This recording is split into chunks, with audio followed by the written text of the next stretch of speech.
மத்தேயு சுவிசேஷம் 21வது அதிகாரம் 22வது அதிகாரம் 21, 22.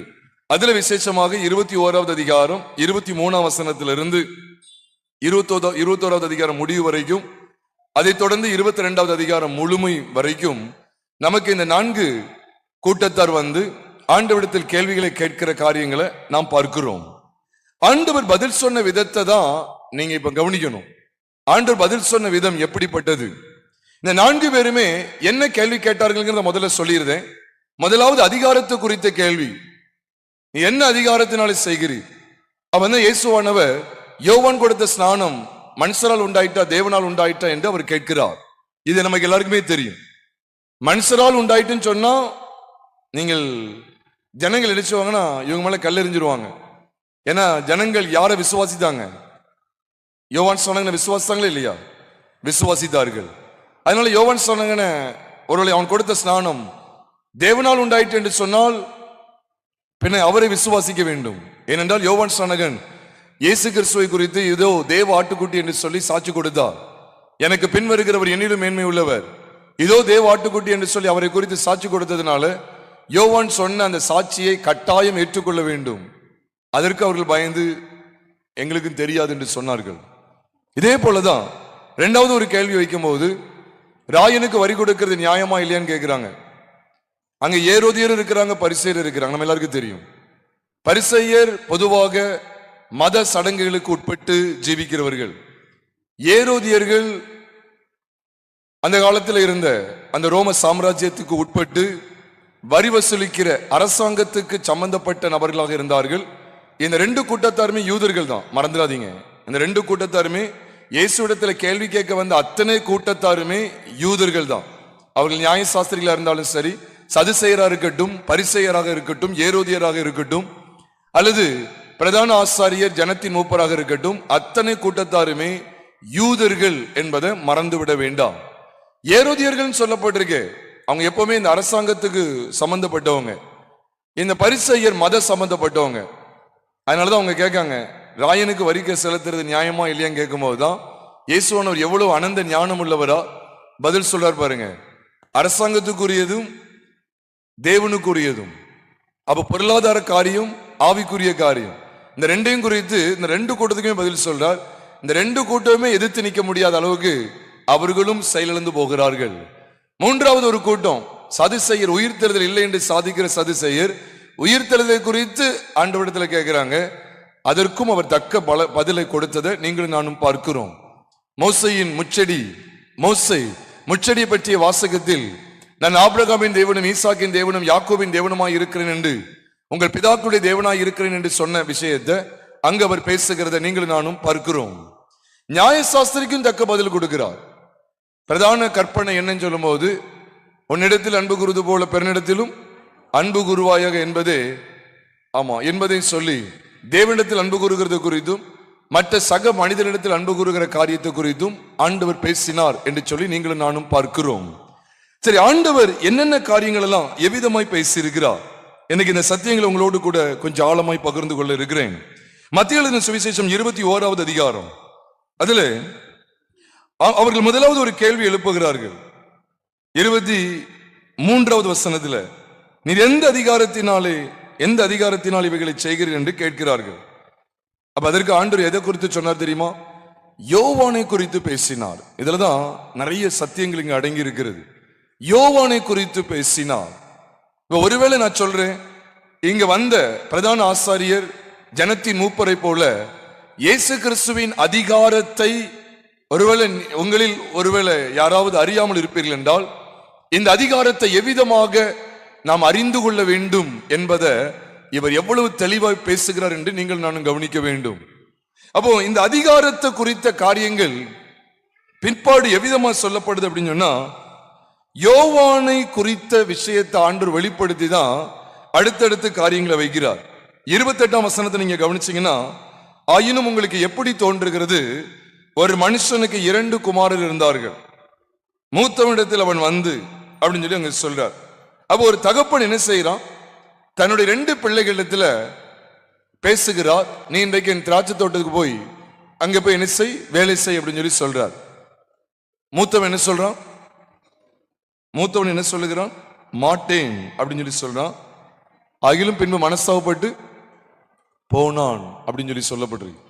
இளையவன் போகிறேன் ஐயா என்று சொல்லி அவன் என்ன செய்யலையா? போகவில்லை. நல்ல கவனிங்க, ஆண்டவர் முதல்ல இந்த சம்பவம் சொல்றார். இரண்டாவது ஒரு சம்பவம் கொடுக்கிறார். என்ன அப்படின்னா 33வது வசனத்துல வேறொரு ஓமையை கேளுங்கள் அப்படின்னு சொல்லி சொல்றார். அந்த ஓமை நமக்கு தெரியும். வீட்டெஜமான் ஆகிய ஒரு மனுஷன் ஒரு திராட்சை தோட்டத்தை நாட்டி ஆலையை கட்டி எல்லாவற்றையும் சுத்தம் பண்ணி அது ஒரு குத்தகைக்காரத்தில் கையில் ஒப்படைத்துட்டு போகிறார். வெகு காலத்துக்கு பின்பு அவர் வந்து கனிகளை வாங்கிட்டு வர்றதுக்கு ஊழியக்காரர் அனுப்புகிறார். அனுப்பி கொண்டே இருக்கிறார். அவர்கள் சிலரை அவமானப்படுத்துறாங்க, கொலை செய்யறாங்க, கல்லெறிறாங்க, கொலை செய்யறாங்க, இப்படி விட்டுட்டாங்க. கடைசியில் இந்த எஜமான் யார் அனுப்புனார்? தன் சொந்த மகனை அனுப்புகிறார். இவன் தான் சுதந்திரவாளின்னு சொல்லி அவனையும் என்ன செஞ்சாங்க? கொலை செய்தாங்க. இது இரண்டாவது சம்பவம். மூணாவது ஒரு காரியத்தையும் சொல்றார். 22வது அதிகாரம் 1ஆம் வசனத்தின் முதல் 2 வசனங்களை வாசிக்கும் போது இயேசு மறுபடியும் அவர்களோடு ஓமைகளை பேசி சொன்னது என்னவென்றால், பரலோகராஜ்யம் தன் குமாரனுக்கு கல்யாணம் செய்த ஒரு ராஜாவுக்கு என்ன செய்து ஒப்பா இருக்கிறது. அப்ப இதையும் ஆண்டவர் அவங்களுக்கு பேசுகிறார். பொதுவாக இந்த 3 சம்பவங்களையும் தொடர்ந்து அதுக்கு அடுத்த கேள்வி வருது, அதுக்கப்புறம் தான் வருது. இந்த 3 சம்பவங்களும் எதை குறிக்கி அப்படின்னு சொன்னா, திரியேக தேவனை அவர்கள் புறக்கணித்தார்கள் என்பதை ஆண்டவர் திட்டவட்டமாய் பேசுகிறார். முதல் சம்பவத்தை நல்ல கவனிங்க. தகப்பனை இவர்கள் அசட்டை பண்ணிவிட்டார்கள் என்பதை காண்பித்துக் கொடுக்கிறார். தகப்பன் அப்படிங்கிற ஸ்தானம் என்பது பிதாவை குறிக்கும். ஏனென்றால் ஆங்கிலத்திலே பிதாவுக்கு ஃபாதர் அப்படின்னு அர்த்தம், த ஃபாதர். முதலாவது அவர்கள் யாரை அசட்டை பண்ணினார்கள் என்று சொல்லுகிறார் என்றால், தகப்பனை அசட்டை பண்ணினார்கள். தகப்பனுக்கு அவர்கள் கீழ்ப்படியவில்லை. தகப்பனுக்கு அவர்கள் கீழ்ப்படியவில்லை. இந்த இடத்துல நீங்க நல்ல உன்னிப்பா கவனிக்கணும். இந்த இடத்துல ஒரு தகப்பனுக்கு 2 குமார் என்று சொல்லும் போது, அப்போ நம்முடைய பிதாவுக்கு நாம் பிள்ளைகளா இருக்கிறோம். 2 கூட்டத்தார் இருக்கிறாங்க. கிறிஸ்தவத்தில் 2 கூட்டத்தார் உண்டு. ஒரு கூட்டம் தன் வாயினாலே கீழ்ப்படிவேன் என்று சொல்லுகிறது, ஆனா இருதயத்திலேயோ கீழ்ப்படிதலுக்கு ஏற்ற கிரியையை வெளிப்படுத்துகிறது இல்லை. ஆனால் ஒரு கூட்டம் மறுத்தது, ஆனா நான் போகிறேன்னு சொல்லி மறுபடியும் மனஸ்தாபப்பட்டு போகிற ஒரு கூட்டத்தையும் காண்பித்துக் கொடுக்கிறார். இங்கே காண்பித்துக் கொடுக்கப்பட்ட 2 கூட்டங்கள் எதென்றால், ஒன்று வேதபாரகர் பரிசேயர் என்கிற ஸ்தானத்தில் இருக்கக்கூடிய முரட்டாட்டம் உள்ள ஒரு கூட்டத்தார். இன்னொரு கூட்டத்தார் யார் என்றால் ஆயக்காரரும் வேசிகளும் என்று சொல்லப்பட்டிருப்பீங்களா, இந்த கூட்டத்தாரை குறித்து பேசுகிறார். ஒன்று அறிந்து கொள்ளணும். 31ஆம் வசனத்தில் நாம் பார்க்கும்போது இயேசு அவர்களை நோக்கி, ஆயக்காரரும் வேசிகளும் உங்களுக்கு முன்னே தேவனுடைய ராஜ்யத்தில் பிரவேசிக்கிறார்கள். அப்ப இயேசு கிறிஸ்து இங்க 2 குமாரரை காமிச்சு கொடுத்துட்டு, அப்ப மூத்தவன் போகிறேன்னு சொல்லி போனா பாத்தீங்களா, மாட்டேன் என்று மறுத்தவன் மனஸ்தாபப்பட்டு போனதுனால இந்த மூத்தவனை ஆண்டவர் யாருக்கு அடையாளமா சொல்லுகிறார் என்றால், ஆயக்காரர் வேசிகள் அப்படிங்கிறவங்களுக்கு அடையாளமா காண்பிக்கிறார். அப்ப உங்களுக்கு முன்னே அவங்க போகிறாங்க. நீங்க இளையவன் எப்படி அசட்டை பண்ணானோ அந்த இளையவன் அப்படிங்கிற ஸ்தானத்தில் இருக்கீங்க. அதனாலதான் 31ஆம் வசனத்தில் சொல்லிட்டார், இவ்விருவரில் எவன் தகப்பனுடைய சித்தத்தின்படி செய்தவன் என்று கேட்டார். அதற்கு அவர்கள் என்ன சொன்னாங்க? சத்தமா சொல்லுங்க. 31ஆம் வசனத்துல இவ்விருவரில் எவன் தகப்பனுடைய சித்தத்தின்படி செய்தவன் என்று கேட்டார். அதற்கு அவர்கள் என்ன சொன்னாங்க? மூத்தவன் தான் சொன்னாங்க. ஒன்னேதான் சொல்றார், உங்களுக்கு முன்னே ஆயக்காரரும் வேசிகளும் தேவனுடைய ராஜ்யத்தில் பிரவேசிக்காங்கன்னு சொல்றார். அப்ப ஆண்டவர் எதுக்காக இந்த சம்பவத்தை சொல்லுகிறார் அப்படின்னு சொன்னா நல்லா கவனிச்சு செய்வாங்க. ஏன் சொல்லுகிறார் அப்படின்னு சொன்னா, தகப்பன் என்கிற ஸ்தானத்துல பிதா இருக்கிறார். பிதாவின் பிள்ளைகளாகிய இந்த யூத ஜனங்கள் ஒன்னு தெரிஞ்சுக்கணும், ஆயக்காரரும் யூதர்கள் தான். இங்க ஆயக்காரர் பாவிகளாகிய வேசிகள் சொல்லப்பட்டிருக்குது. எல்லாருமே அந்த காலத்துல யூதர்கள் தான். யூதர்கள் மத்தியில தான் பேசிக்கிட்டு இருக்கிறார். சதுசேயர் யூதர் தான், ஆயக்காரரும் யூதர் தான், பரிசேயர் ஏரோதர் எல்லாருமே யூதர்கள் தான். அன்று எதுக்காக சொல்லனா, இந்த யூதர்கள்லயே 2 கூட்டம் இருக்கு. ஒரு கூட்டம் அவரை ஏற்றுக்கொள்கிறது, ஒரு கூட்டம் அவரை மறுதலிக்கிறது, அவரை நிராகரிக்கிறது. இதான் ஆண்டவர் சொல்லிக் கொடுக்கிறார். முதலாவது தகப்பன் அசட்டை பண்ணப்படுகிறார், பிதா அசட்டை பண்ணப்படுகிறார். தகப்பனுக்கு இன்னொரு பதம் தான் பிதா. தேவன் பிதாவாகிய தேவன் அசட்டை பண்ணப்படுகிறார். இரண்டாவது ஒரு சம்பவத்தை சொல்றார் பாருங்க. திராட்சை தோட்டத்தை ஒப்படைச்சிருக்கிறார். அது குத்தகைக்காரங்க என்ன செய்யறாங்க, அதை வாங்கி அவங்க என்ன செய்யல, ஊழியக்காரங்க எல்லாரையும் அவங்க அடிக்கிறாங்க, கொல்றாங்க, எல்லாம் நடக்கு. கடைசியில் யார் அனுப்புறார்? மகன் அனுப்புகிறார். அப்ப இது எதை குறிக்க அப்படின்னு சொன்னா, நல்ல ஞாபகம் வச்சுக்கங்க, பழைய ஏற்பாட்டு காலத்தில் ஆண்டவர் பங்கு பங்காக வகை வகையாக தீர்க்கதரிசிகளை ஆண்டவர் அனுப்பிக்கிட்டே இருந்தார். உங்களுக்கு தெரியும் பழைய ஏற்பாட்டில் எத்தனை தீர்க்கதரிசிகள் இருக்காங்க பாருங்க. தீர்க்கதரிசிகள் அனுப்பிக்கிட்டே இருந்தார். தீர்க்கதரிசிகளை அசட்டை பண்ணினது மட்டும் இல்ல, அவங்களை கல்லெறிந்தது மட்டுமல்ல, அவர்களை கொலையும் செய்தார்கள். கடைசியாக தகப்பன் யார் அனுப்புறாரு? குமாரன் அனுப்புகிறார். குமாரனை அவர்கள் புறக்கணித்தார்கள். இந்த சம்பவம் எதுக்காக சொல்லப்பட்டதுன்னா, இந்த சம்பவம் பழைய ஏற்பாட்டு காலத்தை குறித்து, பழைய ஏற்பாட்டு நாட்களில் ஆண்டவர் தீர்க்கதரிசிகள் அனுப்பி கொண்டே இருந்தார். அந்த தீர்க்கதரிசிகள் அத்தனை பேரும் அவங்க என்ன செஞ்சாங்க? நிராகரித்து விட்டார்கள். கடைசியாக தம்முடைய குமாரனை அனுப்பினார். எபிரேயர் 1வது அதிகாரம் முதல் 2 வசனங்கள்ல பார்க்கிறோம். பூர்வ காலத்துல பூர்வ நாட்கள்ல பங்கு பங்காகவும் வகை வகையாகவும், ஆமா, தீர்க்கதரிசிகள் மூலமாக திருவுளம் பற்றின தேவன் இந்த கடைசி நாட்கள்ல குமாரன் மூலமாய் திருவுளம் பற்றினார் அப்படின்னு சொல்லி வேதம் சொல்லுது. அப்போ அப்படின்னா என்ன அர்த்தம்? தீர்க்கதரிசிகள் அனுப்பி கொண்டே இருந்தா செவி கொடுக்க மனதில்ல. குமாரனை அனுப்பினார். குமாரனை என்ன செஞ்சிட்டாங்க? புறக்கணிச்சு அவரை என்ன செஞ்சிட்டாங்க?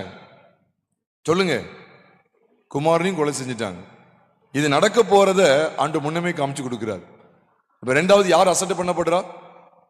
முதல்ல பிதா அசட்டை பண்ணப்படுறார், தகப்பன் அசட்டை பண்ணப்படுறார். ரெண்டாவது யார் அசட்டை பண்ணப்படுறார்? குமாரன் அசட்டை பண்ணப்படுகிறார். மூன்றாவது கட்டாயமா யாரா தான் இருக்கணும்? பரிசுத்த ஆவியானவர் அசட்டை பண்ணப்படுகிறார். நீங்க மத்திய எழுதின சுவிசேஷம் 22வது அதிகாரம் 1ஆம் வசனத்திலிருந்து பார்க்கும்போது ஆண்டவர் சொன்ன ஓமை எதை பற்றியது தெரியுமா? பரலோக ராஜ்யம் தன் குமாரனுக்கு, ஒரு ராஜா தன் குமாரனுக்கு, தன் மகனுக்கு கல்யாணம் செய்ததுக்கு ஒப்பா இருக்குதான். அப்படி இருக்கிற ஒரு ராஜாவுக்கு ஒப்பா இருக்குன்னு பைபிள்ல இருக்கு. அப்ப இந்த கல்யாணம் செய்கிற காரியங்களை கவனிச்சீங்கன்னா, அப்போ ஒன்று அறிந்து கொள்ளணும். ராஜா தன் மகனுக்கு ஒரு மனவாட்டியை எதிர்பார்க்கிறார். பரிசுத்த ஆவியானவர் இந்த பூமியில வந்ததனுடைய நோக்கம் என்ன தெரியுமா?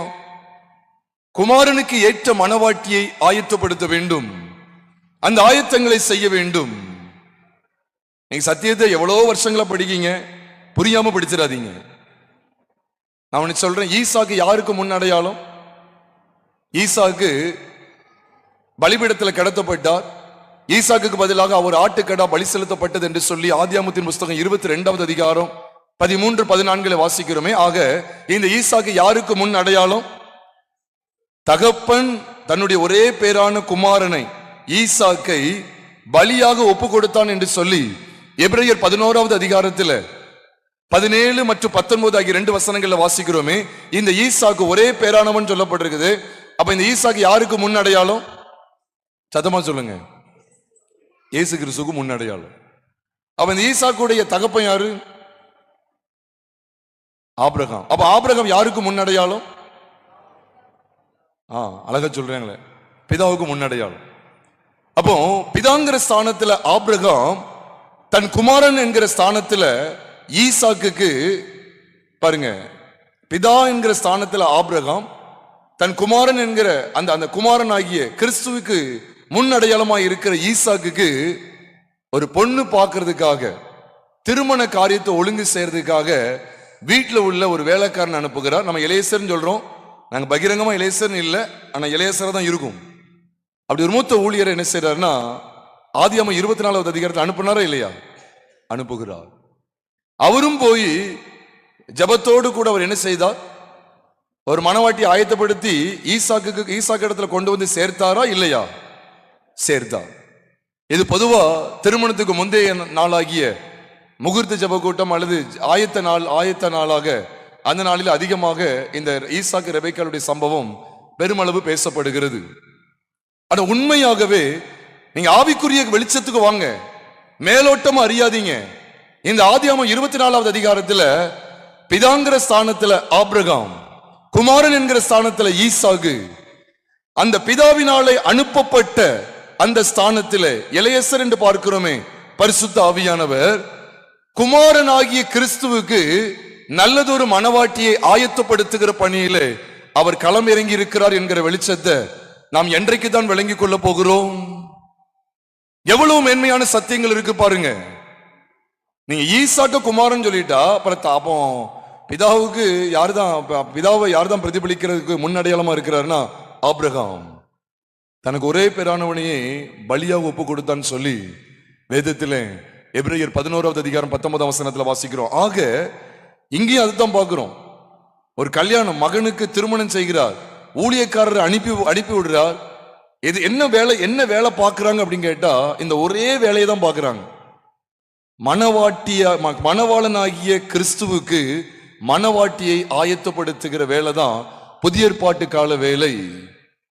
அன்று எவ்வளவு நேர்த்தியா இந்த ஒரு கேள்வியை தொடர்ந்து வரக்கூடிய இந்த ஒரு கேள்வியை தொடர்ந்து அவர் எவ்வளவு ஆழமான சத்தியங்களை வெளிப்படுத்துகிறான்னு சொன்னா, ஆதியிலிருந்து அந்த வரைக்கும் முடிச்சார். எவ்வளவு மேன்மை பாருங்க. முதல் பகுதியில் சொல்றார், பிதா அசட்டை பண்ணப்படுறார். இது பழைய ஏற்பாட்டு நாட்கள், பிதாவை அசட்டை பண்ணாங்க. அதுக்கப்புறம் அவர் என்ன செஞ்சார்?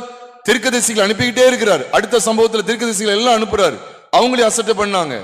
குமாரன் அனுப்பப்பட்டார், குமாரனை ரிஜெக்ட் பண்ணிட்டாங்க. அதுக்கு பிறகு இந்த மகனுக்கு கல்யாணம் செய்கிற ஒரு காரியம் இருக்கு பாத்தீங்களா? இதைத்தான் நீங்க பைபிள்ல படிக்கணும். புதிய ஏற்பாட்டு கால சபை என்பது மணவாளனாகிய கிறிஸ்துவையும் மணவாட்டியாகிய அப்படி சபையும் காண்பிக்கிறது. அங்கே அசட்டை பண்ணப்படக்கூடாது. ஏனென்றால் நீங்கள் ஆதாம் ஏவாள்னு சொல்லி நீங்க படிப்பீங்க. நீங்க ஆதாம் ஏவாளை உத்து கவனிச்சீங்கன்னா அங்க ஒரு பெரிய ரகசியமே இருக்கு. நீங்க உதாரணத்துக்கு ஆதியாகமத்தின் புஸ்தகம் 2வது அதிகாரம் எல்லாருக்கும் தெரியும். ஆதியாகமத்தின் புஸ்தகம் 2வது அதிகாரம் 23, 24 ஆகிய 2 வசனங்களை பார்க்கும்போது, இவள் என் எலும்பில் எலும்பும் என் மாம்சத்தில் மாம்சமாய் இருக்கிறாள் என்று ஆதாம் சொல்லி, இவள் மனுஷனிலிருந்து எடுக்கப்பட்டபடியால் மனுஷன் என்னப்படுவாள் சொல்லி மனுஷன் சொல்லி பெயர் வைக்கிறார். 23ஆம் வசனத்துல இருக்குதா இல்லையா? இருக்குது. அதை தொடர்ந்து 24ஆம் வசனத்துல போட்டிருக்கு, இவள் என் எலும்பில் எலும்பு என் மாம்சம் மாம்சமா இருக்கான்னு சொன்னதுக்கு பிறகு அடுத்த வசனத்துல போட்டிருக்கு, இது நிமித்தம். எது நிமித்தம்? நீங்க மேல பாருங்க, இவள் என் எலும்பில் எலும்பும் என் மாம்சத்தில் மாம்சமா இருக்கிறாள் இருக்குல்ல, இது நிமித்தம் புருஷனானவன் தன் தகப்பனின் தாயும் விட்டு தன் மனைவியோடு இசைந்து அவர்கள் இருவர் ஒரே மாம்சமாக இருப்பார்கள் என்கிற சத்தியம் காண்பிக்கப்படுகிறது. இது நிமித்தம். அதுக்கு மேல நீங்க வாசி பார்த்தீங்கன்னா அழகா போட்டிருக்கு, இவள் என் எலும்பில் எலும்பும் என் மாம்சத்தில் மாம்சமா இருக்கா. எலும்பு மாம்சம் அது அப்படியே ஒரு கையில வச்சுக்கொண்டு எபேசியர் 5வது அதிகாரம் 30, 31 வாசிக்க கேட்கலாம். 30, 31 நானே வாசித்திருந்தேன். 30, 31 போட்டிருக்கு, நாம் அவருடைய சரீரத்தின் அவயவங்களாயும் அவருடைய மாம்சத்துக்கும் எலும்புகளுக்கும் உரியவர்களாயும் இருக்கிறோம். மாம்சமும் எலும்பு வந்துட்டா வரலையா? சொல்லுங்க, மாம்சமும் எலும்பு வந்துட்டா வரலையா? மாம்சமும் எலும்பும் வந்துட்டு. இப்ப அடுத்த வசனம் எப்படி ஆரம்பிக்கு பாத்தீங்களா? இது நிமித்தம் புருஷன் தன் தகப்பனின் தாயும் விட்டு பிரிந்து தன் மனைவியோட இசைந்து இருப்பான், அவர்கள் இருவரும் ஒரே மாம்சமா இருப்பார்கள். இப்ப இந்த பாயிண்ட் வந்துட்டா, அங்கேயும் ஆதாம் ஏவாளை பார்க்கும்போது இவள் என் எலும்பில் எலும்பும் என் மாம்சத்தில் மாம்சமா இருக்க. நீங்க வசனத்தை புரியாம வந்துடக்கூடாது. என் எலும்பில் எலும்பும் என் மாம்சத்தில் மாம்சமா இருக்கிறாள். அதுக்கடுத்து சொல்றார் பாருங்க, இது நிமித்தம். இங்கே அதான் வருது, நாம் அவருடைய மாம்சத்துக்கும் அவருடைய எலும்புகளுக்கும் உரியவர்களா இருக்கிறோம். அவருடைய மாம்சத்துக்கு அவருடைய எலும்புகளுக்கு உரியவர்களா இருக்கிறோம், இது நிமித்தம். அதே கோட்பாடு, அதே கான்செப்ட் இங்க வருது. சொல்லிட்டு அடுத்த வசனம் 32ஆம் வசனத்துல இந்த ரகசியம் பெரியதான். அப்ப பெரிய ரகசியம் யாருக்காவது தெரியுமா? ரகசியங்கிறது எல்லாருக்கும் தெரியாது. இந்த ரகசியம் பெரியதுன்னு சொல்லிட்டு நான் ஆதாமை பற்றியும் ஏவாளை பற்றியும் சொல்லுகிறேன்னு சொல்லல. அவரு எப்படி சொல்றாரு? நான் கிறிஸ்துவை பற்றியும் சபையை பற்றியும் சொல்லுகிறேன். எவ்வளவு நேர்த்தியா இருக்கு பார்த்தீங்களா? பிரியமானவர்ல, இந்த கேள்வியின் நாள்ல இயேசு கிறிஸ்து நம்மை உணர்த்துவிக்கும்படியாய் காண்பித்து கொடுக்கிற இந்த 3 ஓமைகளை ஆராய்ந்து பார்க்க வேண்டியது அவசியம், அவசியம், அவசியம். எந்த அளவுக்கு தேவன் அசட்டை பண்ணப்படுகிறான்னு பாருங்க. கல்யாணத்துக்கு அழைப்பு கொடுக்குறாங்க. அப்ப ஊழியக்காரங்க முதல்ல போறாங்க. அழைப்பு கொடுக்க போனா அவங்க எல்லாரும் அடிச்சு கொன்னாங்களா கொள்ளலையா? கொன்னாங்க. இது எதை குறிக்க அப்படின்னு கேட்டா, புதிய ஏற்பாட்டு காலத்துல பரிசுத்தவான்களை அவர்கள் என்ன செய்தார்கள்? சித்திரவதைப்படுத்தினாங்க. பரிசுத்தவான்களை கொலை செய்தார்கள். நம்ம எல்லாருக்கும் தெரியும், ஸ்தேவான் கல்லெறியப்பட்டு கொலை செய்யப்பட்டான். இந்த விருந்துக்கு தான் அழைப்பு கொடுக்காங்க. ராஜா தன் மகனுக்கு கல்யாணம் வச்சிருக்கிறார். இந்த விருந்துக்கு தான் அழைப்பு கொடுக்காங்க. புதிய ஏற்பாட்டு கால சத்தியமே இதுதான். அவருக்கு ஏற்ற மனவாட்டி ஆயத்தப்பட வேண்டும். இந்த சத்தியங்களுக்காக தான் ஊழியக்காரங்க அனுப்பி விடுறாங்க. அனுப்பிவிட்டு கூப்பிட சொன்னா கொலையும் செஞ்சுட்டாங்க. ஏரோது யாக்கோபை பட்டயத்தால் கொலை செய்தான். எல்லாம் பைபிள்ல இருக்கு. அந்த நாட்கள் அவங்க கொலை செய்தாங்க. கடைசி அவர் என்ன செஞ்சார் தெரியுமா? அந்த மனிதரையும் பட்டணத்தாரையும் எல்லாத்தையும் அழிச்சாரா அழிக்கலையா? அழித்து போட்டார் சொல்லி மத்திய எழுதின சுவிசேஷம் 22வது அதிகாரம் 7வது வசனத்துல பார்க்கிறோம். ராஜா அதை கேள்விப்பட்டு கோபமடைந்து தன் சேனைகளை அனுப்பி அந்த கொலைபாதகரை அழித்து அவர்கள் பட்டணத்தையும், இது எதுக்காக சொன்னார் தெரியுமா? எருசலேம் பட்டணம் சுட்டரிக்கப்பட போகிறது, தேவாலயம் தீக்கிரையாக்கப்படுகிற போகிறதுங்கிறத அவர் காண்பித்து கொடுத்துக்கிட்டே இருக்கிறார். அதுக்கப்புறம் சும்மா விட்டாரா?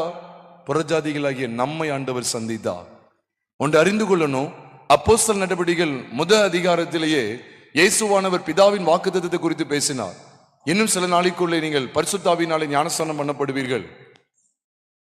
அது மட்டும் அவர் வந்து பரிசுத்தாவி உங்களிடத்தில் வரும்போது நீங்கள் பலனடைந்து எருசலேமிலும் யூதேயாவிலும் சமாரியாவிலும் பூமியின் கடைசி பரியந்தம் எனக்கு சாட்சிகளா இருப்பீர்கள் என்று சொல்லி இயேசுவானவர் அதை சொன்னது மட்டும் இல்ல, முதல் 7 அதிகாரங்கள்ல சபை எங்கதான் இருக்கு தெரியுமா? எருசலேம்ல மட்டும்தான் இருக்கு. நீங்க அப்போஸ்தலர் முதல் 7 அதிகாரங்களை வாசித்து பாருங்க, வீட்டுல போய் வாசித்து பாருங்க. 7 அதிகாரங்கள்ல சபை எருசலேம்ல மட்டும்தான் இருக்கு. எருசலேமை தாண்டி வெளியில புறஜாதிகள்கிட்ட போகல, சமாரியார்கிட்ட போகல, யூதேயாவுல சுத்தி போகல, பூமியின் கடைசி பரியந்தம் எங்கேயும் போகல. 8வது அதிகாரத்துல இருந்து அவங்க புறப்பட்டு போறாங்க. 8வது அதிகாரத்துல சமாரியாவுக்கு போறாங்க. 9, 10, 11, 12 ஆகிய அதிகாரங்களை படித்து பார்த்தா அங்க யூதேயாவுக்குள்ளே கர்த்தருடைய சுவிசேஷம் போகிறது. அவருக்கு மனவாட்டியை தேடி பரிசுத்த ஆவியானவர் அங்கேயும் மனவாட்டிகளை அவருக்கு மனவாளனுக்கு ஏற்ற மனவாட்டியை ஆயத்தப்படுத்தும் பணியிலே சமாரியாவுக்குள்ளே போகிறார், யூதேயாவுக்குள்ளே போகிறார். 13வது அதிகாரத்திலிருந்து படிச்சு பார்த்தா அவர் பூமியின் கடைசி பரியந்தமும் தம்முடைய கிரியை செயல்படுத்த போகிறார். பூமியின் கடைசி பரியந்தமும் தம்முடைய குமாரனுக்கு, பிதாவின் குமாரன் ஆகிய கிறிஸ்து இயேசுவுக்கு மனவாட்டியை ஆயத்தப்படுத்துகிற பணியிலே பரிசுத்த ஆவியானவர் செயலாற்றி கொண்டிருந்தார் என்று சொல்லி நாம் இன்றைக்கு வரைக்கும் பார்க்கிறோம். பிரியமானவர்களே, சத்தியத்தை அறியாமல் இருந்து விடாதிருங்கள். ஆண்டவர் இந்த காலத்தை குறித்து பேசிக் கொண்டிருக்கிறார். நீங்களும் நான் அவருக்கு ஏற்ற மனவாட்டியை காணப்பட வேண்டும் என்று சொல்லிதான் ஆண்டவர் பேசிக் கொண்டிருக்கிறார். ஆண்டவருடைய அதிகாரத்தை நீங்கள் அறிய வேண்டுமா? அதனாலதான் யோவான் ஸ்நானனை காமிச்சு கொடுக்கிறார். இந்த யோவான் ஸ்நானகன் கொடுத்த ஸ்நானம், யோவான் கொடுத்த ஸ்நானம் என்று சொல்றாரு. அந்த யோர்தான்ல நல்ல கவனிங்க, நான் அப்படிதான் இந்த பகுதி அப்படிதான் நான் பாக்குறேன். யோவான் ஞானஸ்நானம் கொடுத்துட்டு இருக்கிற இடத்துல இந்த 3 பேருமே வெளிப்படுறாங்களா இல்லையா? யோர்தான் நதியில, யோர்தான் நதிக்கரையில ஞானஸ்நானம் கொடுத்து கொண்டிருக்கிற அந்த சமயத்துல 3 பேர் வெளிப்படுறாங்க. மேல இருந்து ஒரு சத்தம் கேக்கு, இவரின் நேசகுமாரன், இவரில் பிரியமாய் இருக்கிறேன். பிதாவாகிய தேவன் குமாரன் கீழே பூமியில நிற்கிறார். இவர் மேல புறாவை போல யார் இறங்கி வர்றா? புறாவை போல ரூபம் கொண்டு யார் இவர் மேல இறங்கி வர்றா? பரிசுத்த ஆவியானவர். இந்த 3 பேருமே யோவானுடைய ஸ்நானத்துல, யோவானுடைய ஞானஸ்நானம் அல்லது ஸ்நானத்துல இந்த 3 பேருமே வெளிப்படுத்தப்பட்டாங்க. இங்கேயும் யோவானை குறித்த காரியங்கள்ல மூன்றையும் வெளிப்படுத்துகிறார். எவ்வளவு மேன்மை பாருங்க. அதனாலதான் யோவானை குறித்து வேதம் சொல்லுது, அவன் கர்த்தருக்கு வழியை ஆயத்தப்படுத்த வந்தான். திரியேக தேவனுக்கு வழி ஆயத்தப்படுத்த வந்தான் நம்ம சொல்ல வேண்டியது இருக்கு. நானும் பிதாவும் ஒன்றா இருக்கிறோம் அவர் சொல்றார். கர்த்தருடைய ஆவியானவர் என்மேல் இருக்கிறான்னு சொல்றார். இதெல்லாம் பார்க்கும்போது உண்மையாவே தேவனுக்கு வழியை ஆயத்தப்படுத்த வந்த பணியிலே யோவானை ஆண்டவர் காண்பித்து கொடுக்கிறார். இதுல இருந்து நமக்கு கிடைக்கிற சத்தியங்கள் என்ன? பிதாவாகிய தேவன் அசட்டை பண்ணப்படக்கூடாது, குமாரன் அசட்டை பண்ணப்படக்கூடாது, பரிசுத்த ஆவியானவர் அசட்டை பண்ணப்படக்கூடாது. அவ என்ன செய்யணும்? முழுமையான கீழ்ப்படிதலுக்குள்ளே வரணும். இந்த சபைக்கு பேரு HTC, holy trinity church. Holy trinity church, தூய திரித்துவ ஆலயம். திரித்துவ தேவனை நம்ம அறியாம இருந்துட்டோம்னா பிரயோஜனமே இல்லை. என்னைக்கும் பரிசுத்தாவினுடைய கிரியை என்ன தெரியுமா? அவருக்கு ஏற்ற, குமாரனுக்கு ஏற்ற மனவாட்டியை ஆயத்தப்படுத்த விரும்புகிறார். இதைத்தான் இந்த முதல் கேள்வியில் அவர் எவ்வளவு அழகா காமிச்சு கொடுக்காரு பாருங்க. முதல்ல பிதா அசட்டை பண்ணப்பட்டதை காமிச்சு கொடுக்கிறார். ரெண்டாவது, தீர்க்கதரிசிகள் எவ்வளவு பேர் அனுப்பினார், அத்தனை பேரும் கொன்னுட்டாங்க பாருங்க. அவமானப்படுத்தி விட்டாங்க, அசட்டை பண்ணாங்க, சிலரை கொலையும் செஞ்சுட்டாங்க. அப்போ ரெண்டாவது அவர் சொன்ன ஓமை எப்படி இருக்கு பாத்தீங்களா? திராட்சை தோட்டத்தை கையில கொடுத்துட்டு போயிருக்கிறாரு. இந்த திராட்சை தோட்டம் என்பது சபையை குறிக்கும், நம்ம எல்லாருக்குமே தெரியும். ஏசாயா புஸ்தகத்தில் எழுதப்பட்டிருக்கு. ஏசாயாவின் புஸ்தகம் 5வது அதிகாரத்துல முதல் 7 அல்லது 8 வசனங்களை வாசிக்கும் போது அந்த திராட்சை தோட்டம் இஸ்ரவேல் வம்சமே என்று சொல்லும் போது இது பழைய ஏற்பாட்டுக்கான சபை. அது மாத்திரம் இல்ல, சங்கீதம் 80வது சங்கீதத்திலும் சொல்லப்பட்டிருக்கு. சங்கீதம் 80வது சங்கீதம் 5, 6, 7, 8 ஆகிய வசனங்களை வாசிக்கும் போதும் அதுல விசேஷமா 8ஆம் வசனத்தை நீங்க பாத்தீங்கன்னா 80:8 வாசிக்கும் போது, நீர் ஒரு திராட்சை செடியை, எகிப்திலிருந்து நீர் ஒரு திராட்சை செடியை கொண்டு வந்து ஜாதிகளை துரைத்து விட்டு அதை நாட்டினீர் என்று அவர் சொல்லுகிறார். அது படர்ந்து தேசம் எங்கும் படவி போச்சு என்று சொல்லும் போது, அப்ப திராட்சை செடி, அந்த திராட்சை தோட்டமானது இஸ்ரவேல் வம்சத்துக்குரிய. அப்ப ஆண்டவர் கனிகளை எதிர்பார்க்கிறார், கனிகளை எதிர்பார்க்கிறார்.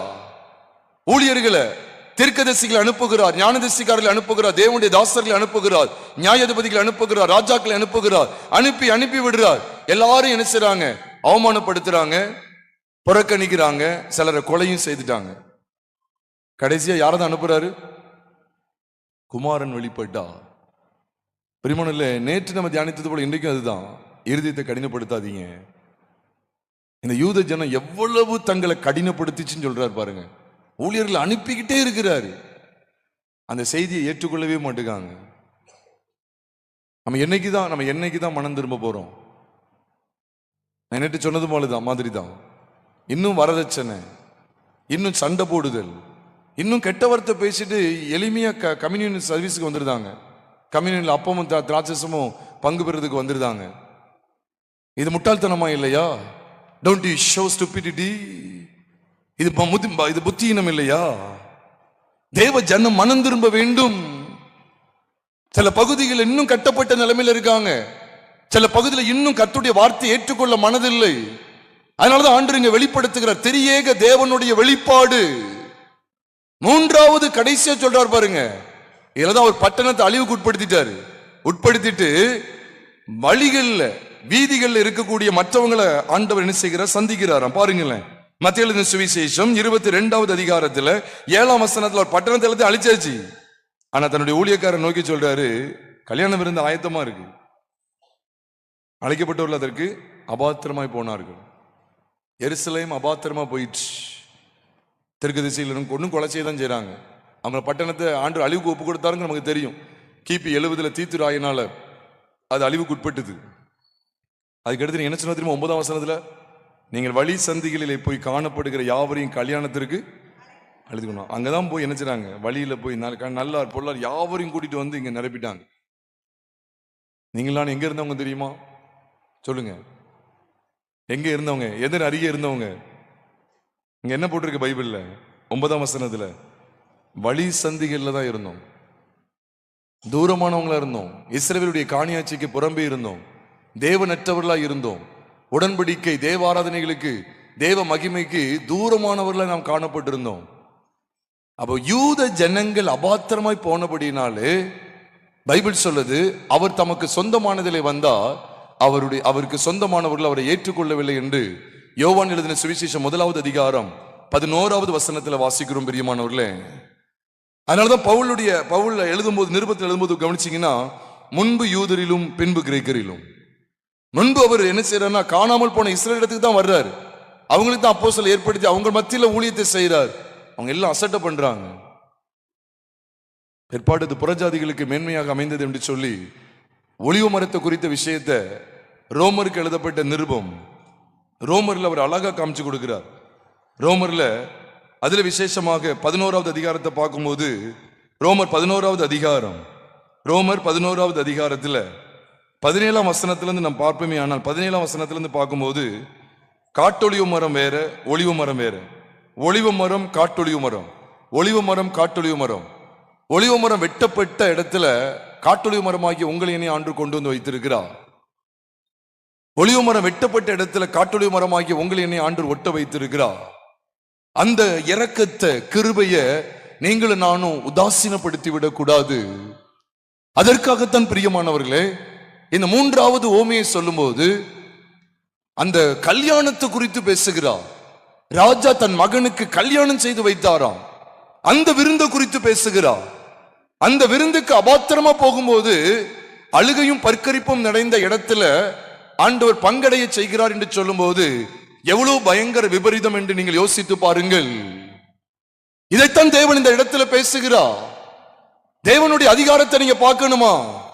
தேவனுடைய அதிகாரத்தை அவர் எவ்வளவு வேற சம்பவங்கள் மூலமா, அவங்க கேட்ட கேள்விக்கு நேரடியா பதில் கொடுக்கல, உவமைகள் மூலமா பதில் கொடுக்கிறாரு. என்னுடைய அதிகாரம் எப்படி இருக்குன்னு பாரு. பிதாவாகிய தேவன் அசட்டை பண்ணப்படுவாரானால் ஆயக்காரரும் வேசிகளும் விசுவாசத்தின் மூலமா தேவனை அறிந்து கொண்டு உங்களுக்கு முன்னே அவர்கள் பரலோகத்தில் பிரவேசிக்கிறதற்கு நான் அவர்களுக்கு அதிகாரம் கொடுக்கிறேன். குமாரன் அசட்டை பண்ணப்படுகிறாரா?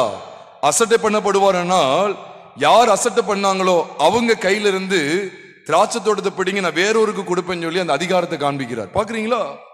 மத்தேயு எழுதின சுவிசேஷம் 21வது அதிகாரம்.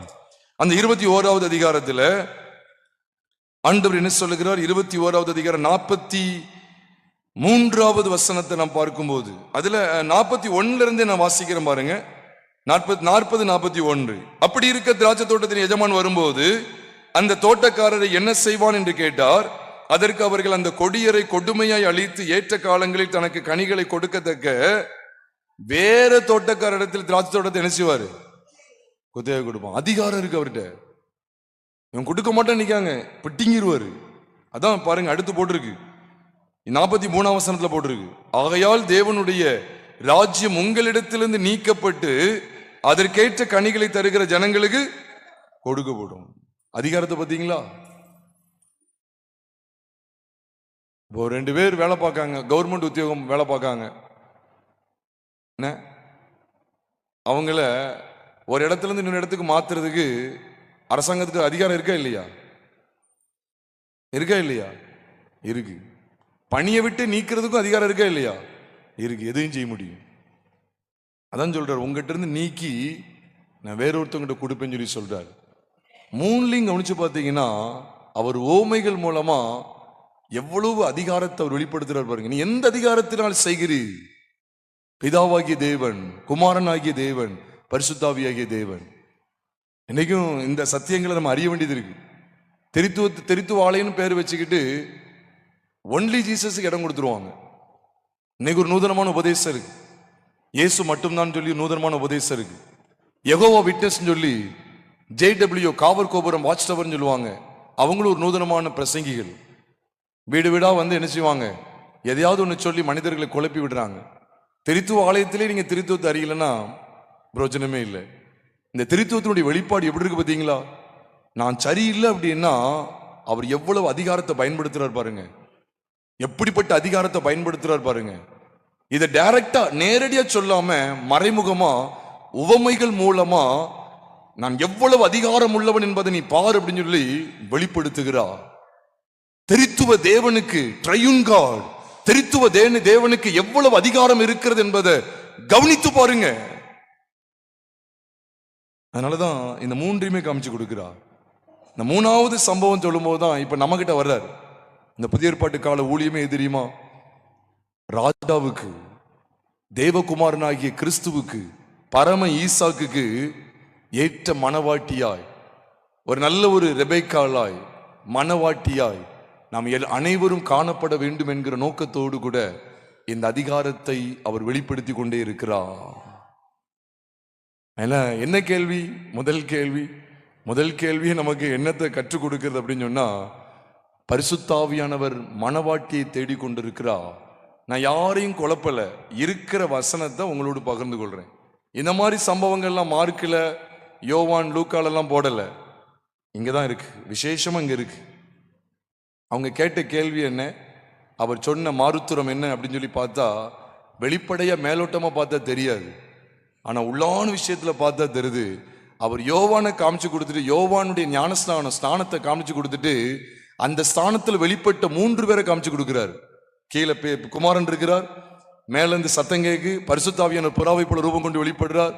இந்த திரியேக தேவனுக்கு எவ்வளவு பெரிய அதிகாரம் இருக்கு அப்படிங்கிறத 3 சம்பவங்கள் மூலமா காண்பித்து கொடுக்கிறதுடைய நோக்கம் என்ன தெரியுமா?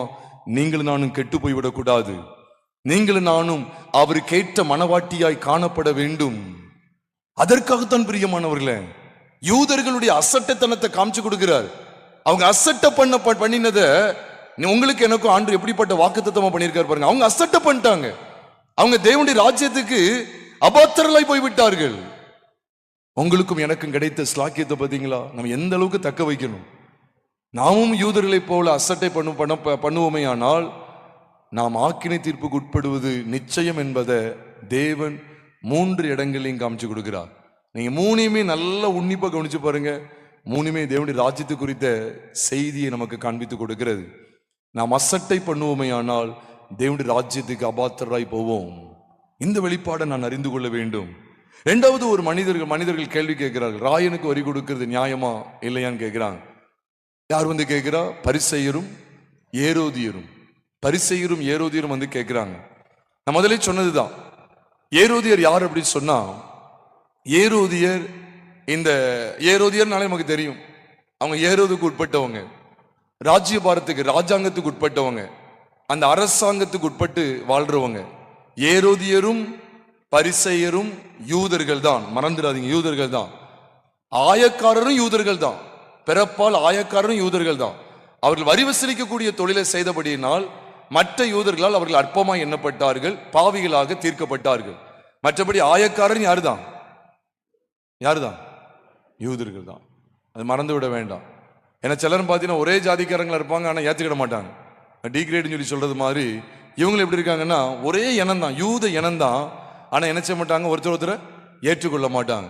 ஏன்னா அவங்க சதுசேயர் பரிசேயர், சதுசேயர் பரிசேயர் உயர்ந்த ஸ்தானத்தில் இருப்பாங்க. ஏரோதியர் சதுசேயர் பரிசேயர்லாம் உயர்ந்த ஸ்தானத்தில் இருக்கிறாங்க உத்தியோகத்தை வச்சு. இவங்க யாருன்னா ஆயக்காரரும் யூதர்கள் தான், சொந்த சகோதரர்கள் தான். சீ இவங்கெல்லாம் என்னது ஆக மாட்டாங்கன்னு சொன்னாங்க. ஆக மாட்டாம தள்ளப்பட்ட கல்ல ஆண்டு எங்க கொண்டு போயிட்டார்? உங்களுக்கு முன்னே அவர்கள் தேவனுடைய ராஜ்யத்தில் பிரவேசிக்கிறார்கள் சொல்லி ஆண்டு சொல்லிட்டார்.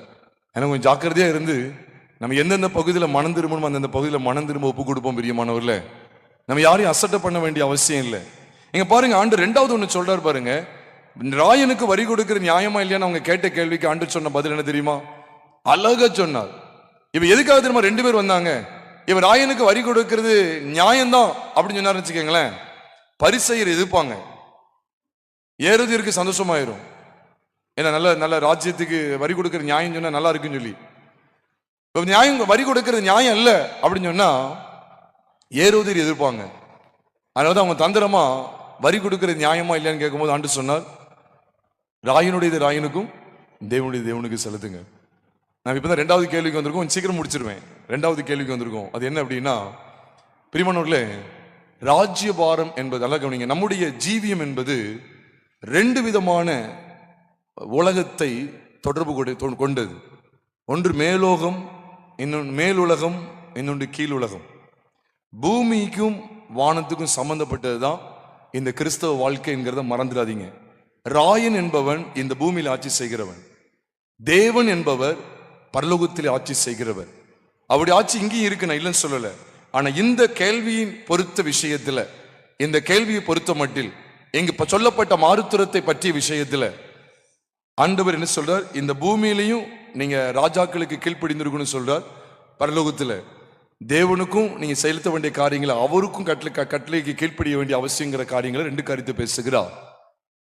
எப்பவுமே நினைச்சுக்கங்க, we Christians have a dual citizenship, one in heaven and another on earth அப்படிங்கறத ஞாபகம் வச்சுக்கோங்க. dual citizenship அப்படிங்கிறது தான் முக்கியமானது. நமக்கு 2 விதமான குடியிருப்பு இருக்கு. ஒன்னு இங்க பூமி, இன்னொன்னு இந்த பரலோகம். அப்போ என்னதான் நம்ம ஆண்டவருடைய விலையேறப்பட்ட ரத்தத்தினால கழுவப்பட்டு ஆண்டவருக்கு உரியவர்களை நம்ம காணப்பட்டாலும், இந்த பூமியில தற்காலிகமா வாழ்கிற நாட்கள் வரைக்கும் இந்த பூமியில சொல்லப்பட்டிருக்கிற நியாயமான கட்டளைகளுக்கு நாம் இசைந்து, நியாயமான கட்டளைகள் சட்டத்திட்டங்களுக்கு கீழ்ப்படிந்தே தீர வேண்டும் என்பதை தேவனுக்கு காண்பித்து கொடுக்கிறார். அதனால இந்த பூமியில இருக்கிற நான் ரூல்ஸ் எல்லாம் கடைபிடிக்க மாட்டேன்னு சொல்லி சொல்லாதீங்க. எல்லாத்தையுமே நான் நினைச்சணும் கடைபிடிக்கணும். சிலர் பாருங்க நினைச்சுவாங்கன்னா, சம்பாத்தியம் நிறைய வரும், இது எங்க கொண்டு போடன்னு தெரியாது, மிஷனரிக்கு ஆலயம் கட்டி கொடுப்போம், நம்ம போட்டு ஏன் இன்கம் டேக்ஸ் சொல்லி ஐடி ஃபைல் அதாவது ஐடி ஃபைலிங் சொல்லுவாங்க. ஐடி ஃபைலிங்கு போட்டு ஏன் நம்ம கொடுப்பானே, இந்த கணக்கை வேற மாதிரி காமிச்சிரும் சொல்லி அதுல என்னது உல்டா அல்டான்னு சொல்லி என்னெல்லாமா செய்ய பார்ப்பீங்க. அப்படி யாரும் செஞ்சிடாதீங்க, அப்படி யாரும் செஞ்சிடாதீங்க. அது எல்லாமே தேவனுக்கு முன்பாக அருவருப்பு. அதில் ராயனுடையது ராயனுக்கு செலுத்துற பகுதியில் நம்ம கவனமா இருக்கணும். எவனுக்கு தீர்வை செலுத்தணும் அவனுக்கு தீர்வையும், எவனுக்கு வரியை செலுத்தணும் அவனுக்கு வரியும் செலுத்த வேண்டும் சொல்லிதான் ரோமர் 13வது அதிகாரத்தில் வாசிக்கும் போது கிறிஸ்டியன் லைஃப், நல்ல கவனிங்க, கிறிஸ்தவ வாழ்க்கை ஒரு நாணயத்தை போன்றது. அங்க 2 பக்கம் இருக்கு பாருங்க. அதே போலதான் ஒரு கூட்டம் என்ன செய்ய தெரியுமா, ஜெபம், பைபிள் வாசிப்பு, ஜெபம், ஆண்டவர் ஆண்டவர் சொல்லி கூட்ட காரியங்கள். இந்த பூமிக்குரிய சட்டத்திட்டங்களுக்கு கீழ்ப்படியே மாட்டாங்க. லைசன்ஸ் வச்சிருக்க மாட்டாங்க, ஆனா வண்டி ஓட்டுவாங்க. லைசன்ஸ் இருக்காது, வண்டி ஓட்டுவாங்க. கேட்ட என்ன சொல்றா, கர்த்தர் காப்பாத்திடுவார் அப்படின்னு சொல்லிடுவாங்க. தேவன் துன்மார்க்கத்துக்கு துணை போக மாட்டார். இதெல்லாம் தெரியணும். லைசன்ஸ் இருக்காது, ஆனா போயிட்டு என்ன சொல்றதுன்னா, நம்ம ஒரு 3 பேர் 4 பேர் பைக்கில் ஏறி போறது. கேட்ட என்ன சொல்றதுன்னா, ஆண்டவர் எங்களை போலீஸாருடைய கண்களுக்கு எங்களை மறைச்சிட்டாருன்னு சொல்லுவீங்க. இதெல்லாம் முட்டாள்தனங்க. ஆண்டவருடைய வேதம் அந்த 2வது கேள்வி நமக்கு என்ன காமிக்க தெரியுமா, கிறிஸ்தவ வாழ்க்கை என்பது கர்த்தருக்கும் இந்த பூமியில் இருக்கிற ராஜாவுக்கும் பயந்து நடக்கிறது. என் மகனே, நீ கர்த்தருக்கும் ராஜாவுக்கும் பயந்து நட அப்படின்னு சொல்லி தான் நீதிமொழிகளில் வாசிக்கிறோம். அப்ப ரோமர் 13வது அதிகாரத்திலையும் தேவனுக்கு கீழ்ப்படிந்து இந்த உலக சட்டங்களுக்கும் கீழ்ப்படிந்து இருக்கணுங்கிற காரியம் காண்பிக்கப்பட்டிருக்கு. அது மாத்திரம் இல்ல, நீங்க 1 பேதுருவின் புஸ்தகம் 2வது அதிகாரம் 13ஆம் வசனத்திலிருந்து வாசிக்கும் போதும் கூட அங்கேயுமே சட்டத்திட்டங்களை குறித்து சொல்றார் பாருங்க. 1 பேதுருவின் புஸ்தகம் 2வது அதிகாரம் அதுல 13ஆம் வசனத்திலிருந்து நீங்க பார்க்கும்போது, நீங்கள் மனுஷனுடைய கட்டளைகள் யாவற்றிற்கும் கர்த்தர் நிமித்தம் கீழ்ப்படியுங்கள். யாவற்றிற்கும் கர்த்தர் நிமித்தம் என்ன செய்யுங்க, கீழ்ப்படிங்க.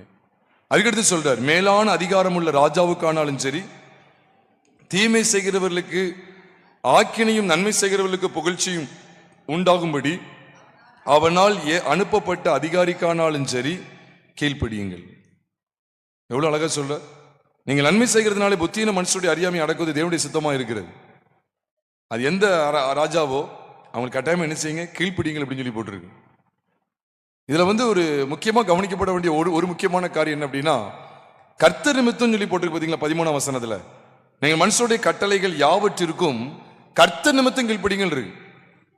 இப்ப நாளைக்கு பைபிளே தூக்கக்கூடாதுன்னு சொல்லுவாங்க, அந்த சட்டத்துக்கு கீழ்ப்படிய வேண்டாம். தலையே போனாலும் பரவாயில்ல. இயேசு கிறிஸ்துவ மறுதளிச்சிருவீங்களா? மறுதளிக்கலன்னா நான் தலையை வெட்டிடுவேன்னு சொன்னா மறுதளிப்பீங்களா? மறுதளிக்கலாமா? சத்தமா சொல்லுங்க. கூடாது. அந்த மாதிரி சட்டத்திட்டங்களுக்கு கீழ்ப்படிய வேண்டிய அவசியம் கிடையாது. நான் தெளிவாக தான் சொல்றேன். இப்ப நாளைக்கு ஒரு சட்டம் யாராவது ஜெபம் பண்ணாங்க அப்படின்னா, பைபிள் வாசித்தாங்கன்னா இவ்வளவு தண்டனை கொடுப்போம், கட்டாயமா பைபிள் வாசிக்க கூடாது, ஜெபம் பண்ணக்கூடாது, சர்ச்சுக்கு போக கூடாது அப்படின்னு சொல்லிட்டாங்க. கீழ்ப்படிஞ்சிருவீங்களா? அப்போ கர்த்தர் நிமித்தம் தான் கீழ்ப்படிய சொல்லியிருக்கு. அப்ப அதுலயும் நான் என்ன சொல்லியிருந்தேன், ரொம்ப கவனமா நான் நடந்து கொள்ள வேண்டியது இருக்கு. இப்போ பாருங்க, மோசேயுடைய நாட்கள்ல செப்பீரால், பூவால் என்கிற மருத்துவச்சிகள் பார்வனுடைய கட்டளை கீழ்ப்படிஞ்சாங்களா இல்ல தேவனுக்கு பயந்து நன்மை செஞ்சாங்களா? தேவனுக்கு பயந்து நன்மை செஞ்சாங்க. பார்வனுக்கு அவங்க கீழ்ப்படியவே இல்லை. பார்வனுக்கு அவங்க கீழ்ப்படியல. எதுக்கு கீழ்ப்படியணும், எதுக்கு கீழ்ப்படிய கூடாதுங்கிற காரியங்களும் நமக்கு நன்றாக தெரிந்திருக்க வேண்டும். ஏன் எஸ்தர் கூட ராஜாவுக்கு கீழ்ப்படியல, சட்டத்துக்கு கீழ்ப்படியல. ஏன்னா ராஜா செங்கோலை நீட்டும் போது தான் என்ன செய்யணும், அவரிடத்துக்கே போகணும்.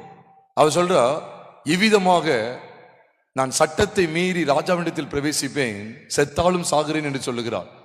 அழகா ஒரு வார்த்தை இருக்கு பாத்தீங்களா? இவ்விதமாக நான் சட்டத்தை மீறி ராஜாவிடத்தில் பிரவேசிப்பேன் என்று சொல்லுகிறார்.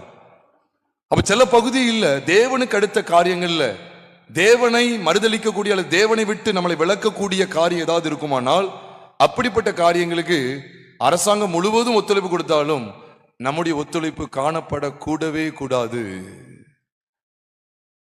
அதனாலதான் சாத்ராக் மேஷாக் ஆபேத்நேகோ ஆண்டு நமக்கு திருஷ்டாந்தம் வச்சிருக்கிறார். இந்த விஷயத்தை குறித்து ராஜாவாகி உமக்கு நாங்கள் உத்தரவு சொல்ல வேண்டிய அவசியம் எங்களுக்கு இல்லைன்னு சொல்லிட்டாங்க. இந்த சிலையை வணங்குறது ராஜகட்டளை, கீழ்ப்படிஞ்சாங்களா? முடியாது, கட்டாயம் முடியாது. எல்லார் வீடுகள்லையும் நாளைக்கு ஒரு சட்டம் வருது, கட்டாயமா எல்லார் வீடுகளையும் இரவு சூடம் கொளுத்தணும், சாம்பிராணி புகை போடணும். அப்படிதான் வந்துட்டு கீழ்ப்படிஞ்சிருவீங்களா? கீழ்ப்படிய முடியாது. பிரியமானவர்களே, அதனாலதான் அந்த காரியங்களை குறித்து ரொம்ப தெளிவா இருக்க வேண்டியது இருக்கு. அதுக்காக நான் லைசன்ஸ் இல்லாம பைக் ஓட்டுவேன், ரோட்ல நான் இஷ்டப்படி நான் நடப்பேன், நான் கரண்டை இஷ்டப்படி யூஸ் பண்ணுவேன், நான் தந்திரமா நான் மறைச்சு வச்சுக்கிடுவேன், இந்த காரியம்லாம் ஆண்டவருக்கு முன்னால செல்லாது. ராயனுடையது ராயனுக்கும் தேவனுடையது தேவனுக்கும் சொல்லும் போது ஆண்டு இங்க என்ன வெளிச்சத்தை காண்பித்து கொடுக்கிறாருன்னா, முதல்ல தெய்வத்தை குறித்த காரியம் என்ன அப்படின்னா, திரியேக தேவனுடைய அதிகாரத்தை நாம் அறிந்து செயல்பட வேண்டும். அந்த அதிகாரம் எதுலெல்லாம் எப்படிலாம் வெளிப்படுத்தப்படுதுன்னு பார்க்கும்போது எல்லாமே நித்திய ஜீவனுக்கு ஏதுவாக உங்களை என்னை ஆண்டோர் மனவாட்டியாக ஆயத்தப்படுத்துகிற காரியங்கள்ல அவர் எவ்வளவு பயங்கரமான அதிகாரத்தை பயன்படுத்தி இருக்கிறாருங்கிற காரியங்களெல்லாம் பார்க்கும்போது நான் தேவனை எவ்வளவாய் கிட்டி சேர வேண்டும் என்கிற வெளிச்சத்தை தேவன் தருகிறார்.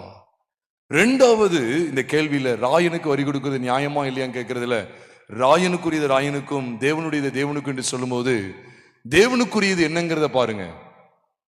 பைபிள் ஒரு இடத்துல விதமா போட்டிருக்கு.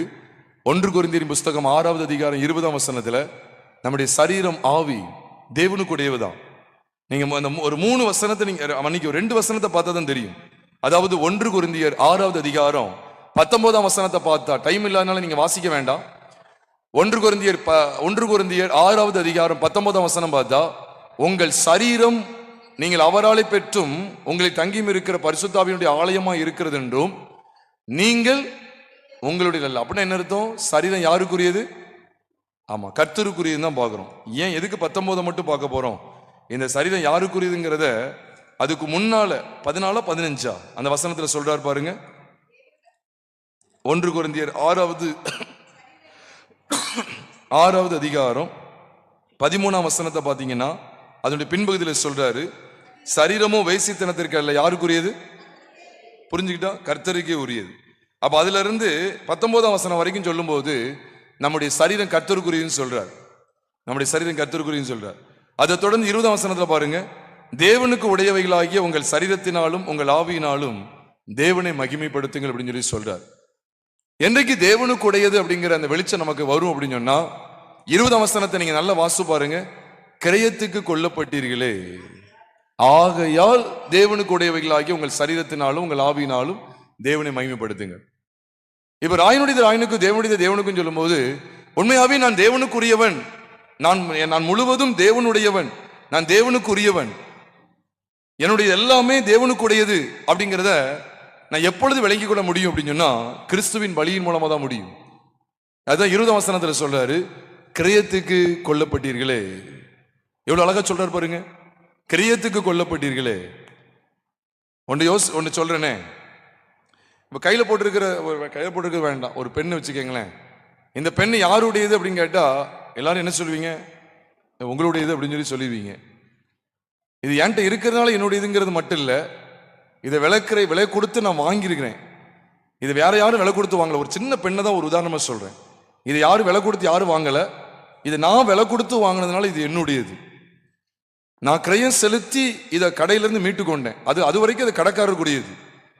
நான் என்னைக்கு நான் என் பாக்கெட்ல இருந்து என்னுடைய கிரயத்தை கொடுத்தனோ, அதுக்குரிய விலையை நான் கொடுத்தனோ, அதுல இருந்து கடைக்காரருக்குரியது கிடையாது, எனக்குரியது. அதே போலதான் விலைக்கிரயம் இல்லாமல் தேவனுடையது என்கிற அந்த வெளிப்பாட்டை நீங்களும் சரி நானும் சரி பெறவே முடியாது. என்னைக்கு கிரயத்தை குறித்த வெளிப்பாடு கிடைக்குதோ அன்னைக்குதான் நாம் தேவனுக்குரியவர்கள் என்கிற அந்த வெளிச்சமே நமக்கு கிடைக்க பெறும். அப்ப கிரயத்தை குறித்து நான் படிக்க வேண்டியிருக்கு. கிரயம்னா என்ன கிரயத்தை குறித்து மீட்டா? அப்படி சொந்த ரத்தத்தை குறித்து கொடுத்து உங்களை என்னை ஆண்டவர் மீட்டு கொண்டா.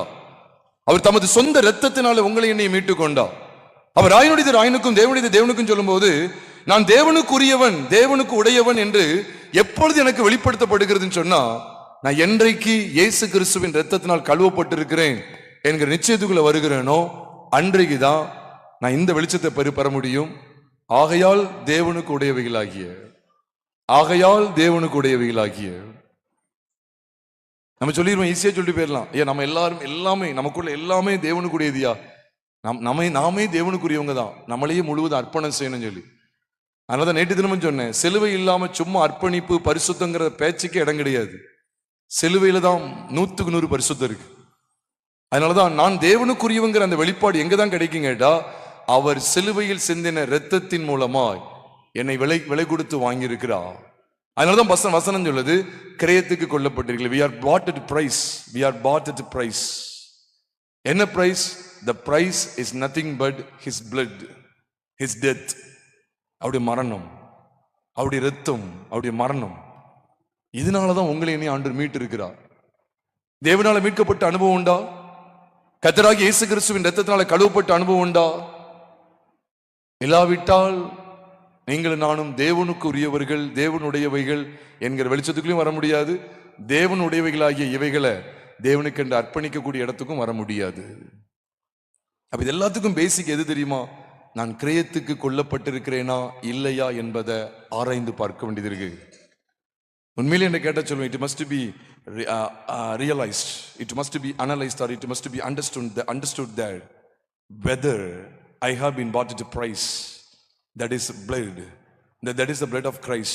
கிறிஸ்துவின் இரத்தத்தினால நான் கழுவப்பட்டிருக்கிறேன், நான் கிரயத்துக்கு மீட்கப்பட்டிருக்கிறேனா, கிறிஸ்துவின் இரத்தத்தினால நான் விலை கொடுத்து வாங்கப்பட்டிருக்கிறேனா என்பதை நான் அறிய வேண்டும். பிரியமானவர்களே, மூன்றாவதும் கடைசியுமாக கேட்ட கேள்விகள் என்ன அப்படின்னு சொன்னா, மூன்றாவது சதுசேயர் வந்து கேட்கிறாங்க. உயிர்த்தெழுதல் இல்லை என்று சாதிக்கிற சதுசேயர் என்று அங்கு சொல்லப்பட்டிருக்கிறது. இந்த கடைசி கேட்ட இந்த ரெண்டு கேள்விகளும் எல்லாமே கிட்டத்தட்ட பார்த்தீங்கன்னா நித்தியத்துக்கு நேராக போகிற பாதையில் தான் நம்மளை கொண்டு போய் நிறுத்தும். உயிர்த்தெழுதலை குறித்து கேட்காங்க, மறுமைக்குரிய காரியங்களை குறித்து அவங்க கேட்டாங்க.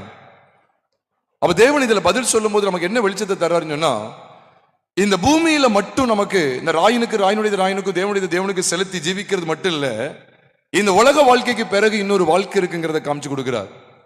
இன்னைக்கு அனைவருடைய வாழ்க்கையை பாருங்க, உலகமே சதம் என்று வாழ்ந்து கொண்டிருப்பாங்க. உலகமே சதம் என்று வாழ்ந்து கொண்டிருப்பாங்க. பேச்சுக்கு பேச்சு சொல்லுவாங்க, அல்லது பாட்டுக்கு பாட்டு சொல்லுவாங்க. பரலோகம் என் தாய் வீடு, அதை தேடி நீ ஓடுன்னு சொல்லுவாங்க. ஆனா வாழ்ற வாழ்க்கையை பார்த்தா 10 ரூபா கூட இழக்க விரும்ப மாட்டாங்க. இந்த உலகம் தான் எங்களுக்கு எல்லாம் அப்படின்னு சொல்லி இந்த உலகத்துக்கானவைகளை தேடி கொண்டிருப்பாங்க.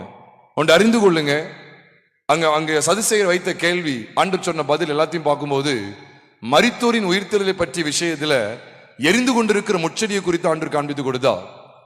அப்படித்தானே சொல்றார். இதே மத்தேயு 22வது அதிகாரம் 31, 32 ஆகிய வசனங்களை வாசிக்கும் போது,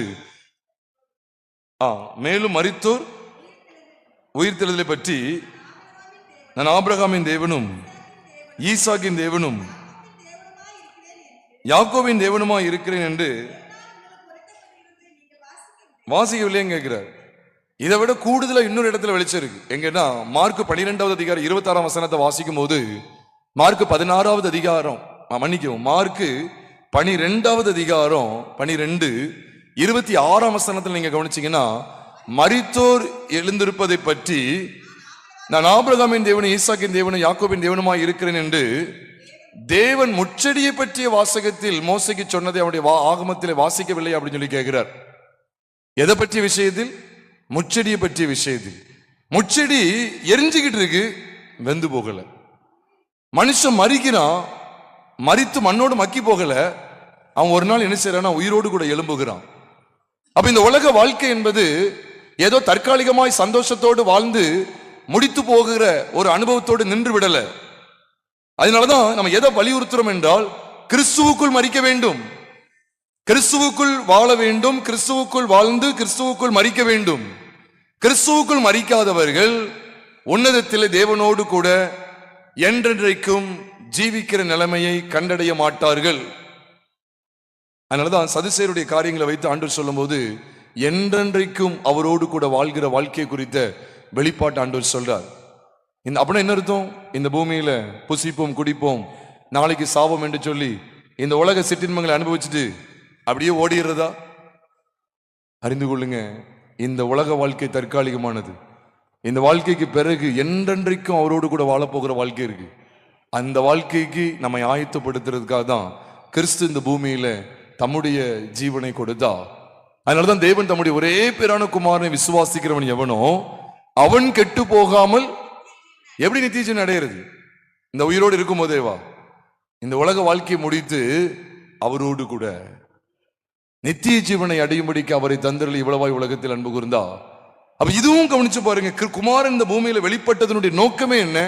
என்றென்றைக்கும் அவரோடு கூட நீங்களும் நானும் ஜீவித்திருக்கும்படிக்கு அவர் இந்த பூமியில உங்களுக்காக இரத்த சிந்தி ஜீவனை கொடுத்து அடக்கம் பண்ணப்பட்டு 3ஆம் நாள் உயிரோடு கூட எழுந்திருக்க வேண்டியது இருந்தது. கடைசி ஒரு கேள்வி வைக்காங்க பாருங்க. நியாய சாஸ்திரத்துல ஒருத்தர் வந்து கேட்கிறான், கற்பனைலாம் எந்த கற்பனை பிரதானமானதுன்னு கேட்கிறான். நானும் கடைசி அதை சொல்லி நான் முடிக்கிறேன். நம்ம எல்லாருக்குமே தெரியும், மத்தேயு எழுதின சுவிசேஷம் 22வது அதிகாரம் 35வது வசனத்திலிருந்து நீங்க தொடர்ந்து 35ல இருந்து 40 வரைக்கும் பார்க்கும்போது ஆண்டவர் என்ன சொல்றார் அப்படின்னா, அந்த அன்பு குறித்து சொல்றார். அன்பு குறித்து சொல்றார். நான் எல்லாத்திலுமே கிறிஸ்துவின் சிலுவையை சொல்றதுக்கு காரணம் என்ன, பைபிள் அப்படிதான் இருக்கு. இந்த அன்பு அன்பு அன்பு, உன்னிடத்தில் அன்பு கூறு போல பிறனிடத்தில் அன்பு, தேவனிடத்தில் அன்பு கூறு. நம்ம அன்பு குறித்த ஒரு அதிகாரம் சொன்னா எந்த அதிகாரத்தை சொல்லலாம் சொல்லுங்க? அன்பு குறித்து ஒரு அதிகாரம் இருக்கு. எந்த அதிகாரம் சொல்லுவீங்க? 1 கொரிந்தியர் 13வது அதிகாரத்தை சொல்லுவீங்க. நீங்க அந்த அன்புக்கு ஆங்கிலத்தில் இது, அதாவது பழைய இங்கிலீஷ்ல சேரிட்டி அப்படின்னு இருக்கும், கேஜேவில சேரிட்டி தான் இருக்கும். அதை தவற நீங்க நினைக்க கூடாது. அப்படி உண்மையான மூலப்பதம் எது தெரியுமா? அகாப்பே அப்படின்னு எழுதப்பட்டிருக்கு. நான் முன்னொரு நாள் நான் பார்த்துருக்கிறேன், அகாப்பே அப்படின்னே போட்டிருக்கு. அகாப்பே அப்படின்னா அது டிவைன் லவ், தேவனுடைய அன்புன்னு அர்த்தம். அகாப்பே அப்படின்னாலே இது மனுஷ சம்பந்தப்பட்டது கிடையாது, தேவ அன்பு. அப்படி அர்த்தம் என்ன தெரியுமா? அப்படின்னா அன்பு தற்பொழிவை நாடாது, சினமடையாது, தீங்கு நினையாது, அநியாயத்தை சந்தோஷப்படாமல் சத்தியத்தில் சந்தோஷப்படும், அன்பு ஒரு காலம் ஒழியாது. இப்படிலாம் நம்ம படிக்கோம்ல. அன்பு சகலத்தையும் தாங்கும், சகலத்தையும் சகிக்கும், அப்படிலாம் படிக்கோம்ல. அப்போ அந்த அன்பு, அப்போ நம்ம வந்து நம்ம அன்புள்ளவங்களா இருக்கணும். அப்போ அந்த அன்பு வந்து அன்புள்ளவங்களா இருந்து ஒருத்தரை மன்னிக்கணும், இப்படிலாம் சொல்றோம்ல. எல்லாம் இருக்கட்டும் ஒரு பக்கம். இந்த அன்பு எந்த அன்பு தெரியுமா? நம்முடைய அன்பு கிடையாது. உண்மையான மூல மொழியில அகாப்பே அப்படிதான் இருக்கு. இந்த அன்பு எந்த அன்பு தெரியுமா? தேவனுடைய அன்பு. ஒன்று தெரிஞ்சுக்கங்க, நீங்களும் நானும் சுயமா யாரையெல்லாம் மன்னிக்க முடியாது. நீங்களும் நானும் சுயமா எல்லாட்டையும் சண்டை போடாம இருக்க முடியாது. மாம்சம் செயல்பட்டா சண்டை பயங்கரமா வந்து நிற்கும். தேவ அன்பு உள்ள இருந்தா, அகாப்பே தேவ அன்பு உள்ள இருந்தா நாம் யாவிடத்தில் சமாதானமா இருப்போம். பிரியமானவர்களே, எல்லா தீமையும் சகிப்போம், சகலத்தையும் தாங்குவோம், சகலத்தையும் சகிப்போம், அநியாயத்தில் சந்தோஷப்பட மாட்டோம், சத்தியத்தில் சந்தோஷப்படுவோம். அதனாலதான் அங்க மூல மொழியில அகாப்பே அப்படின்னு சொல்லி இருக்கு. அப்ப இந்த அன்பை பற்றிய விஷயத்தை நீங்க கவனிச்சீங்க அப்படின்னு சொன்னா, தேவனுடைய அன்பு, இந்த தேவனுடைய அன்பு நம்முடைய இருதயத்தில் ஊற்றப்பட்டிருக்கணும். அதனாலதான் நீங்க பைபிளை வாசித்து பார்த்தீங்கன்னா, பைபிள்ல சொல்லப்பட்டிருக்கு, நம்ம எல்லாருக்குமே தெரியுமே, ரோமர் 5வது அதிகாரம் 5ஆம் வசனத்துல போட்டிருக்கு, மேலும் பரிசுத்த ஆவியினாலே தேவனுடைய அன்பு நம்முடைய இருதயங்களில் ஊற்றப்பட்டு இருக்கிறபடியால் அந்த நம்பிக்கை நம்மை வெட்கப்படுத்தாதுன்னு இருக்கு. எந்த நம்பிக்கை? இந்த வசனத்தை வச்சு ஏதோ உலக பிரகாரமான காரியங்களை நினைச்சிடாதீங்க. எந்த நம்பிக்கை? தேவனுடைய அன்பு என் இருதயத்தில் ஊற்றப்பட்டிருக்கு. அந்த அன்பு என் இருதயத்தில் ஊற்றப்பட்டிருக்கு. அந்த அன்பை குறித்து அடுத்தடுத்து வைக்கிறார் பாருங்க. அதுக்கு அடுத்த வசனத்திலேயே 6ஆம் வசனத்திலே, நாம் பலனற்றவர்களா இருக்கும் போது குறித்த காலத்தில் கிறிஸ்து அக்கிரமக்காரருக்காக என்ன செய்தாராம்? மரித்தா. தேவனுடைய அன்பை பத்தி 5ஆம் வசனத்துல பேசுறாரு. 6ஆம் அன்பு வெளிப்படணும். ஆண்டவர் வந்து உன்னிடத்தில் அன்பு கூறு போல பின்னிடத்தில் அன்பு கூறுவான்னு சொன்ன உடனே நீங்க சாதாரண அன்பு நினைக்காங்க. ஆதாம் யாரையும் நேசிக்க மாட்டான். நம்முடைய பழைய மனுஷனாக்கி ஆதாம் சண்டைக்கு தான் போவான். அவன் பயங்கர கோபக்காரன், அவன் பாவ சரீரத்துக்குரியவன், ஜென்ம சுபாவம் உள்ள மனுஷன். நான் உண்மையிலே சொல்றேன், நான் மற்றவங்களிடத்திலையும் தேவனிடத்தில் உண்மையா அன்பு செலுத்தணும்னா அவருடைய அன்பு நம்முடைய இருதயங்களை ஊற்றப்பட்டிருக்குங்கிறத விசுவாசிக்க வேண்டும். அதுவும் எதுல தான் இருக்கு தெரியுமா? பலி.